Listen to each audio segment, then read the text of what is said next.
Keesokan harinya, aku meninggalkan tempat tidur untuk pertama kalinya dan melihat ke kamar yang aku gunakan. Wow, ini seperti hotel. Tempat tidur kerambu berada di sudut kamar tidur sederhana berukuran layak dengan hanya sebuah meja, 3 kursi, dan perapian. Tapi lantainya dilapisi karpet tebal, dan terdapat tirai di atas jendela kaca bergelombang untuk kepentingan privasi. Ruangan itu mungkin terlihat sederhana, tapi jelas bahwa banyak uang telah dihabiskan untuk itu. Juga, ada seorang gadis pelayan berdiri di dekat kursi dekat pintu. Selamat pagi. Anda dapat mencuci muka di sini. Saya akan membawa Anda ke ruang makan ketika Anda sudah siap. Oh, oke. Dia memberikan kain bersih padaku dan menunjukkan di mana air hangat telah disiapkan untukku gunakan mencuci muka. Keramahan yang sempurna membuatku sedikit gugup. Maafkan kelancangan saya, tapi karena pakaian normal Anda akan terlihat tidak pantas di rumah ini, kami telah menyiapkan pakaian yang berbeda untuk Anda kenakan. Dia mengeluarkan pakaian yang tampaknya merupakan salah satu barang bawaan Freida. Jantungku berdegup kencang saat pertama kali memakai pakaian bersih tidak berbahan kain perca untuk pertama kalinya setelah sekian lama. Lalu dia menyisir rambutku, tapi aku memasukkan susuk rambutku sendiri. Pelayan itu menatap susuk itu dengan rasa ingin tahu, tapi tidak mengatakan apa-apa dan seketika itu selesai menyiapkanku. Saat sampai di ruang makan, Freida dan Guildmaster sudah menunggu. Pertama-tama aku harus berterima kasih pada Guildmaster atas semua yang telah dia lakukan untukku. Terima kasih banyak, Guildmaster. Saya menghargai kebaikan dan keramahan Anda. Dia merespon rasa terima kasihku dengan mengangguk. Freida dengan cepat berjalan ke arahku dan menyentuh dahiku, lalu leherku. Tangannya yang dingin mengirimkan hawa dingin ke seluruh tubuhku yang membuatku tersentak, tetapi Freida mengabaikannya. Selamat pagi, Main. Kulihat demammu sudah turun. Pagi, Freida. Aku merasa hebat. Seperti, jauh lebih baik daripada yang sebelumnya. Oh, dia sedang memeriksa suhu tubuhku. Aku berterima kasih sambil tersenyum dan dia membalas dengan tersenyum. Kami berjalan ke meja bersama dan Guildmaster mengeluarkan desahan huff. Bagus kalau kamu sudah sehat kembali, tapi jangan harap kami akan menjual alat sihir lainnya. Kami menyimpannya untuk Freida jika terjadi sesuatu padanya. Kakek, dia tidak salah, Freida. Dia membeli semuanya demi dirimu. Aku hanya bersyukur bahwa dia membiarkan aku menggunakan satu. Guildmaster memperoleh alat itu dengan menggunakan semua koneksi dan kekayaannya. Aku tentu saja telah membayarnya, tapi fakta bahwa aku bahkan diberi kesempatan untuk melakukannya sama sekali bukanlah keajaiban. Main, sebaiknya kau memikirkan masa depanmu dengan baik. Dia memberiku tatapan tajam yang terasa seperti menembusku dan aku mengangguk dengan tegukan kecil. Bagaimanapun juga, kami perlu melaporkan ini pada keluargamu, kata Freida. Apakah ada yang ingin kau sampaikan kepada pembawa pesan itu sebelum kami mengutusnya? Kata pembawa pesan, membuatku bingung, tapi kemudian aku menyadari bahwa tentu saja Guildmaster dan Freida tidak akan pergi ke tempatku sendiri. Mengirim pembawa pesan adalah hal biasa bagi mereka. Aku berbalik menghadap pembawa pesan itu. Aku ingin berterima kasih kepada Freida atas semua bantuannya, jadi bisakah kau memberitahu mereka untuk membawa sampo serbaguna sederhana? Kami masih menyebut Rinsam dengan nama lengkapnya di tempatku, tapi itu bukan kalimat yang mudah untuk dihafal. Wajah pembawa pesan itu agak mengerut saat dia berjuang untuk mengingat. Erem, maafkan saya, tapi bisakah Anda mengatakannya sekali lagi? Itu cairan pembersih rambut.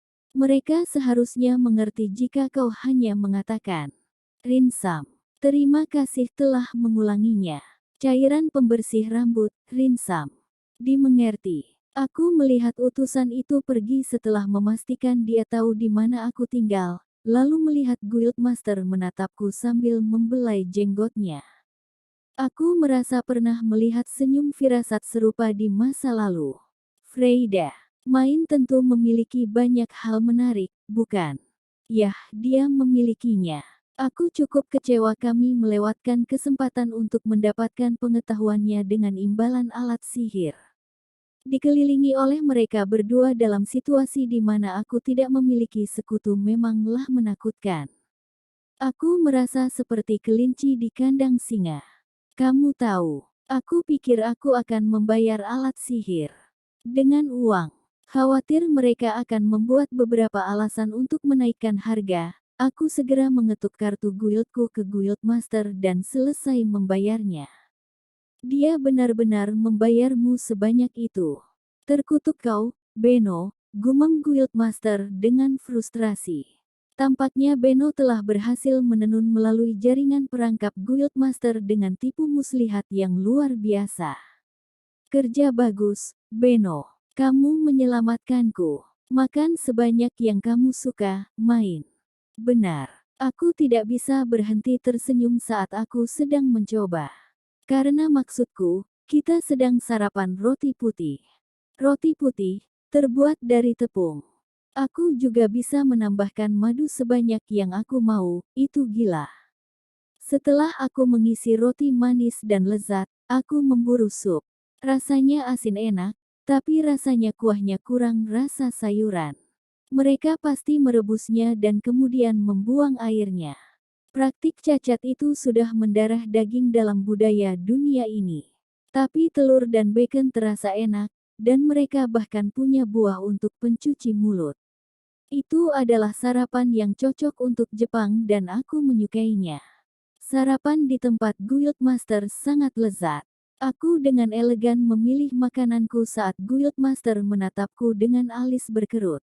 Siapa yang mengajarimu sopan santun itu, main? Tak seorang pun. Beginilah caraku makan. Aku telah membaca beberapa buku tentang sopan santun dan melakukan eksperimen di restoran di masa Uranoku, tetapi aku tidak benar-benar mempelajarinya di sebuah tempat, jadi aku tidak berbohong. Alis Guildmaster berkerut lebih dalam dan jelas di wajahnya bahwa dia meragukanku, tapi aku mencoba untuk tidak mengkhawatirkannya dan selesai makan. Khawatir tentang itu hanya akan menyakitiku. Guildmaster pergi bekerja setelah sarapan dan Freida dan aku segera diberitahu tentang pengunjung. Keluargaku rupanya mampir hanya untuk melihatku sebelum pergi bekerja. Main. Muh. Ayah mulai berlari ke arahku, tapi ibu menyela di antara kami dan mendorongnya ke samping. Aku sangat senang kamu sudah bangun, main. Kupikir jantungku akan copot ketika Lutz memberitahu kami bahwa kau pingsan di toko Beno dan dibawa ke rumah Freida. Maaf karena membuat kalian khawatir. Freida dulu memiliki penyakit yang sama denganku dan kami perlu bantuannya untuk menyembuhkanku. Aku tahu pasti bahwa ibuku akan pingsan sendiri jika aku mengatakan kepadanya bahwa mereka menggunakan alat sihir seharga 2 emas kecil dan 8 perak besar padaku. Nona Freida, terima kasih banyak. Ibu, apakah kamu membawa sampo serbaguna sederhana untuk berterima kasih padanya? Itulah satu-satunya hal yang terlintas dalam pikiranku yang dapat kami gunakan untuk membalasnya selain uang, dan karena besok adalah pembaptisannya, sekarang adalah waktu yang tepat untuk membersihkannya. Meskipun aku tidak yakin seberapa besar dia akan menghargai benda itu. Tuli, terima kasih telah menyelamatkan main, Freida, kata Tuli sambil menyerahkan sebuah toples kecil kepada Freida. Freida menerimanya dengan tersenyum dan membungkuk dengan sedikit menurunkan pinggulnya. Sama-sama. Saya senang bisa membantu. Kami benar-benar berterima kasih, kata ayah. Lutz bilang dia berada dalam situasi yang sangat buruk. Aku tidak tahu bagaimana harus berterima kasih karena telah menyelamatkan putriku. Main, karena kamu sudah merasa lebih baik, apa kamu mau pulang malam ini? Mata ayah memohon padaku untuk pulang lebih awal. Aku akan mengiyakan sehingga keluargaku tidak perlu terus mengkhawatirkanku, tetapi Freida berdiri di antara kami sambil tersenyum. Tidak, Main akan tinggal di sini sampai aku dibaptis sehingga kami dapat mengawasinya jika kondisinya memburuk, seperti yang disepakati kemarin. Aku tidak ingin rencana kita berubah begitu tiba-tiba. Baiklah. Terima kasih atas semua bantuanmu, dan maaf atas masalah ini. Ibu melakukan gerakan membungkuk serupa dan menurunkan pinggulnya. Bertanya-tanya apakah itu setara dengan membungkuk di dunia ini, aku mengambil langkah lebih dekat untuk melihat lebih baik, ketika tiba-tiba Tuli memeluk kepalaku dengan kedua tangan.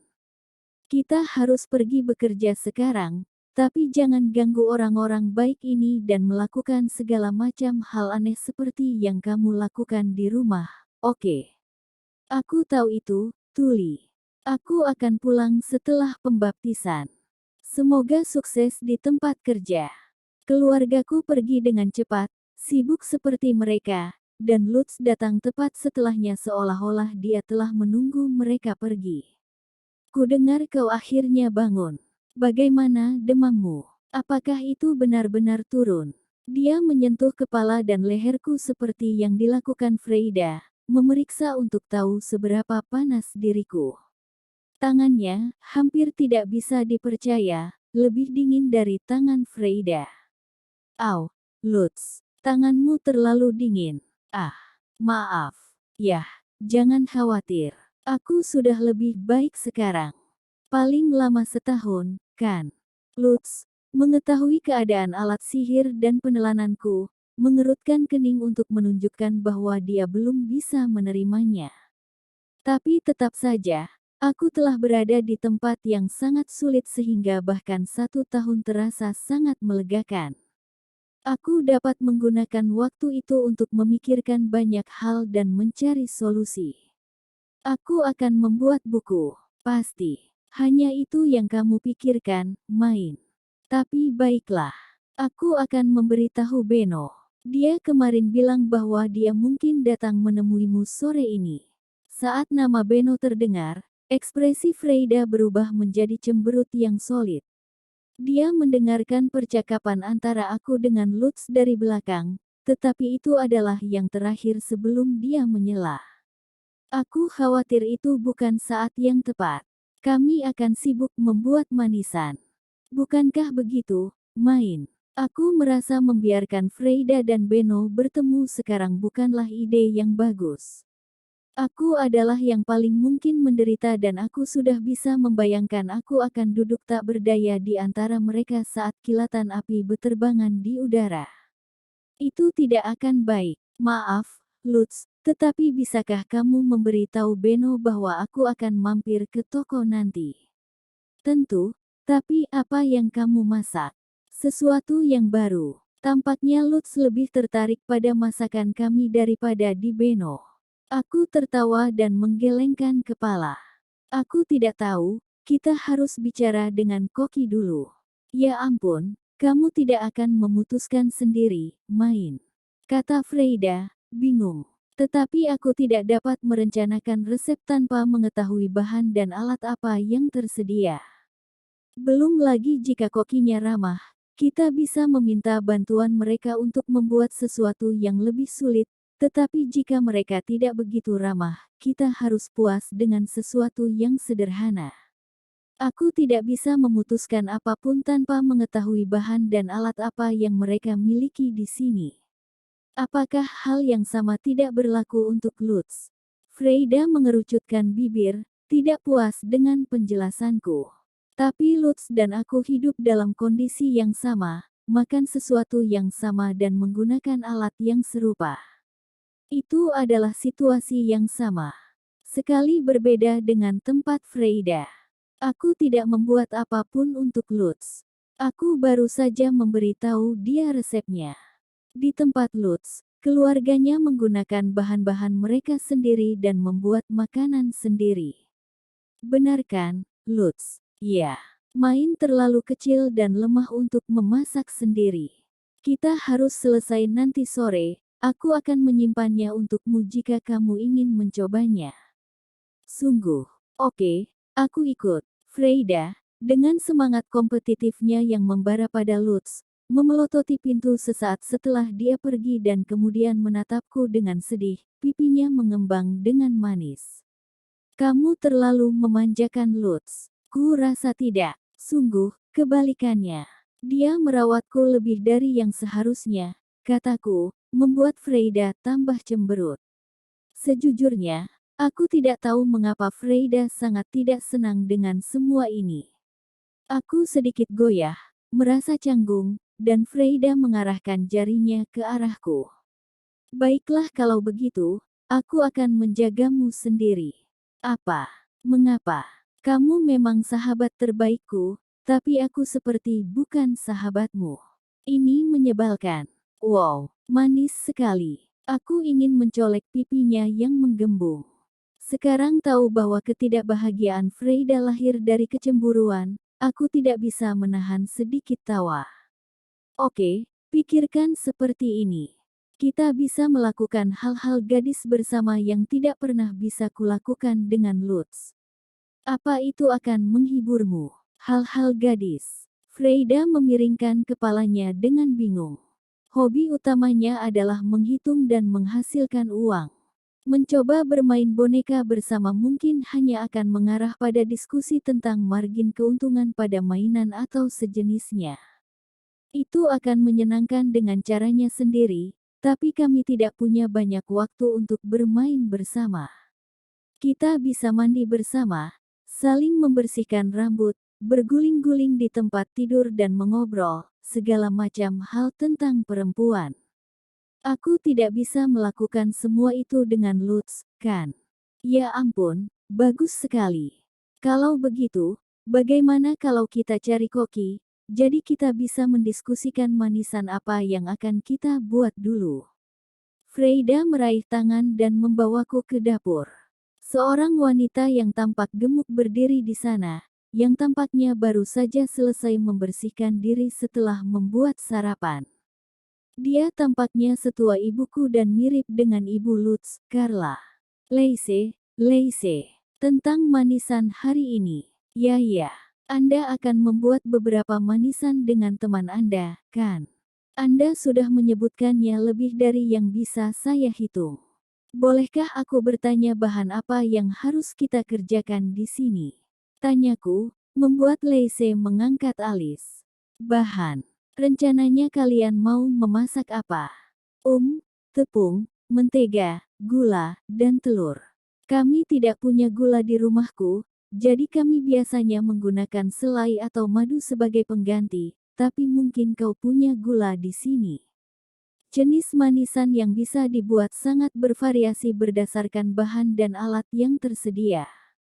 Ada alasan bagus kenapa aku hanya membuat varian pancake dan French toast di tempat Lutz. Kami punya gula. Sungguh. Wow. Apa kamu punya oven juga? Ya. Apa kamu tidak bisa melihatnya? Leise bergeser sedikit dan oven kayu bakar besar mulai terlihat. Hatiku berbunga-bunga dengan antisipasi yang tumbuh. Aku menatap Leise, meremas tanganku erat-erat di depan dadaku. Itu artinya kamu juga punya panci untuk memasak di oven, kan? Apakah kamu punya timbangan? Tentu saja kami memilikinya. Leise mengangkat bahu seolah menyuruhku untuk tidak mengajukan pertanyaan dengan jawaban yang sudah jelas dan sejujurnya aku ingin melompat kegirangan. Iya, itu artinya kita mungkin bisa membuat kue. Resep demi resep untuk manisan muncul di benakku.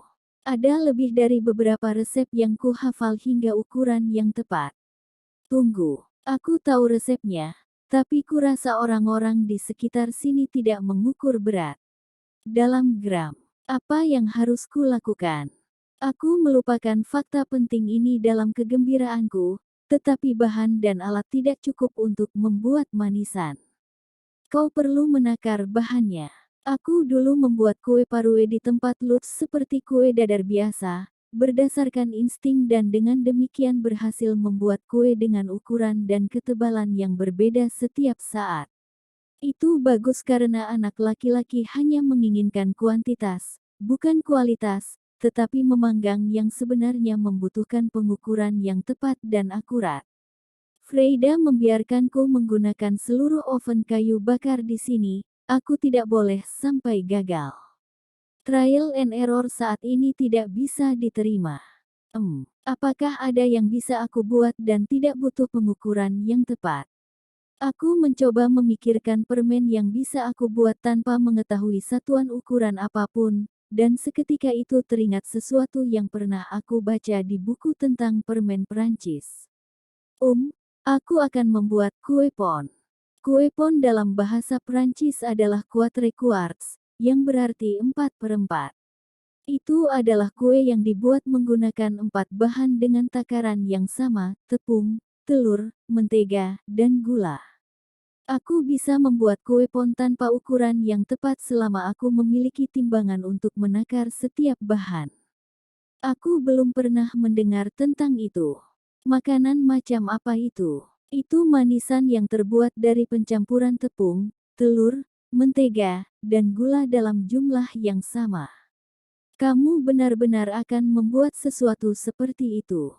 Mata Leise melebar karena terkejut, sehingga aku tersendat dan segera mundur. Yah, aku tidak perlu melakukannya jika itu tidak baik. Tidak apa-apa, tapi apakah kamu yakin kamu tahu apa yang kamu bicarakan? Ya, kami mengatur waktu untuk pembuatan manisan kami dan Leise mulai menyiapkan oven. Jadi kami meninggalkan dapur dan mulai berburu celemek untuk dipakai saat memasak. Freida tidak pernah membantu pekerjaan dan karenanya tidak pernah memakai celemek. Akhirnya seorang pelayan menemukan 2 celemek untuk kami dan kami memakaikannya, mengenakan sapu tangan besar yang terlipat di kepala kami untuk menahan rambut kami. Kami sudah siap untuk pergi. Setelah waktunya memasak, kami kembali ke dapur. Setelah melihat kami, Leise tertawa terbahak-bahak. Ya ampun, sungguh. Sepertinya kamu cukup antusias tentang ini. Memang, aku akan memasak sendiri kali ini. Tentu saja, mereka tidak memiliki loyang kue. Sebagai gantinya aku memutuskan untuk menggunakan panci logam bundar kecil. Oke, bagaimana kalau kamu membagikan resepmu ini denganku sekarang? Aku tidak akan tahu cara membuatnya kecuali melalui langkah-langkahnya. Benar. Pertama, kita takar bahannya dan memanaskan telur dan gula sampai sehangat suhu tubuh kita. Dan bagaimana kita akan melakukannya? Aku berencana mengisi mangkuk yang lebih besar dengan air panas dan meletakkan panci di dalamnya. Pemanas air. Baiklah kalau begitu, kita harus memanaskan air sebelum menakar bahan-bahannya. Di dunia tanpa kompor gas dan semacamnya, air panas tidak dapat dibuat dengan cepat. Itu sudah jelas, tapi karena aku belum pernah membuat manisan di dunia ini sebelumnya, sulit bagiku untuk menyadarinya sebelumnya. Yang terpenting gula dan telurnya tercampur rata sampai sedikit berbusa. Setelah itu, masukkan tepung dan campur semuanya dengan gerakan memotong. Kemudian, masukkan mentega cair dan aduk perlahan agar busanya tidak pecah. Lelehkan mentega, baiklah. Kita mulai memanggang setelah semuanya tercampur. Tepat sekali. Leise, setelah memahami resepnya, mengeluarkan timbangan dan meletakkannya di atas meja. Langkah selanjutnya adalah menakar bahan-bahan yang dijajarkan. Dia mengajariku cara menggunakan timbangan sementara Freida dan aku mencoba menyeimbangkan bahan-bahan di atasnya, lalu dia mulai memanaskan air. Kami menakar telur dan gula terlebih dahulu, lalu Leise mencampurnya dengan penuh semangat saat air di bawah memanaskan semuanya. Busa campuran akan mengubah ukuran dan rasa kue menjadi lebih baik. Sementara itu, Freida dan aku menakar mentega. Setelah semuanya ditakar, kami menaruh mentega ke tepi wajan agar kue lebih mudah dikeluarkan. Kami mengoleskan mentega ke dalam panci dan aku memutuskan untuk menaburkan tepung di atasnya juga. Tanpa kertas masak, Ini adalah pilihan terbaik kami berikutnya. Ayo selanjutnya kita taburi tepung di atasnya. Akan lebih mengembang jika kita membiarkan banyak udara masuk. Memastikan untuk tidak membawanya kemana-mana, Freida dan aku mengayak tepung. Pada akhirnya, aku memberikannya 3 kali penyaringan. Main. Telur-telur itu tadinya berwarna kuning, tetapi sekarang menjadi putih, dan juga semakin besar. Freida dengan iri melihat Lacey mengocok telur. Jelas dia ingin mencoba mengocoknya sendiri, jadi Lacey menunjuk mangkuk dan mixer sambil tersenyum. Mau coba? Oh. Freida segera mulai mengocoknya dengan antusias, tetapi menjadi lelah dan menyerah tak lama kemudian. Butuh tenaga lebih untuk mencampur bahan kue dengan tangan. Itu adalah beban yang terlalu berat bagi kami para gadis penelanan. Main, apakah ini sudah benar? Ini. Sekarang kita bisa menambahkan tepung. Aku menyiapkan mangkuk dengan menaburkan lapisan tepung, lalu menuangkan sisanya sambil menggunakan spatula kayu untuk memisahkan potongan dan mencampur semuanya. Kamu terus campur itu seperti ini. Kami akan memasukkan mentega berikutnya. Apakah sudah meleleh? Yuk, aku meletakkannya di sebelah perapian saat airnya sedang memanas. Lacey, tolong ambil alih. Lenganku sudah mencapai batasnya. Menyedihkan. Tak satu pun dari kalian yang punya kekuatan. Lacey menggantikanku dengan menyeringai. Dia memasukkan mentega dan kembali mengaduk. Freida membawa panci yang kami gunakan sebagai loyang kue dan melihat kami menyelesaikan adonan, matanya berbinar. Begitu kami menuangkan campuran ke dalam panci, kami perlu mengambilnya dan menjatuhkannya untuk mendorong udara ekstra. Kami tidak ingin terlalu banyak. Panci itu cukup berat sehingga aku menyerahkan semua itu pada Lacey. Dia mengambilnya tanpa ragu-ragu, jelas tidak pernah menyangka bahwa kami akan dapat melakukannya sendiri. Sekarang kita tinggal memanggangnya di oven dan selesai. Aku tidak tahu cara menggunakan oven kayu, jadi sebaiknya kuserahkan langkah ini pada Lacey. Dia memasukkan panci ke dalam oven panas dan berderak dan menutupnya rapat-rapat.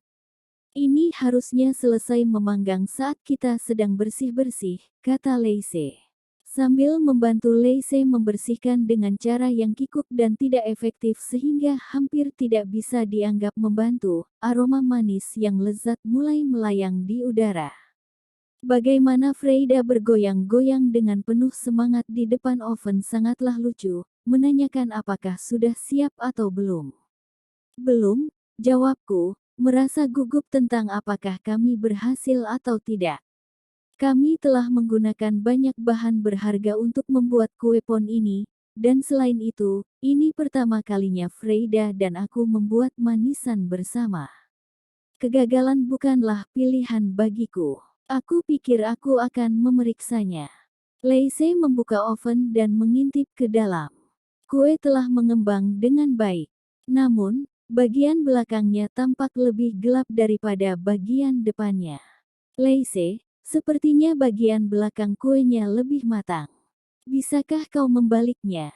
Lacey memutar kue dan mendorong panci kembali. Secara pribadi, aku tidak akan memasukkan tanganku ke dalam oven panas itu bahkan dengan sarung tangan tebal yang dia kenakan. Aku tergerak oleh keterampilan dan keberanian yang dibutuhkan untuk menjadi koki profesional. Setelah kembali menutup oven dengan rapat, Lacey menatapku. Bagaimana kau tahu kapan itu selesai? Kau bisa menempelkan tongkat tipis dan runcing yang terbuat dari sesuatu seperti bambu untuk memeriksa. Apakah kau memiliki sesuatu seperti itu? Ya, tapi itu untuk tusuk sate daging.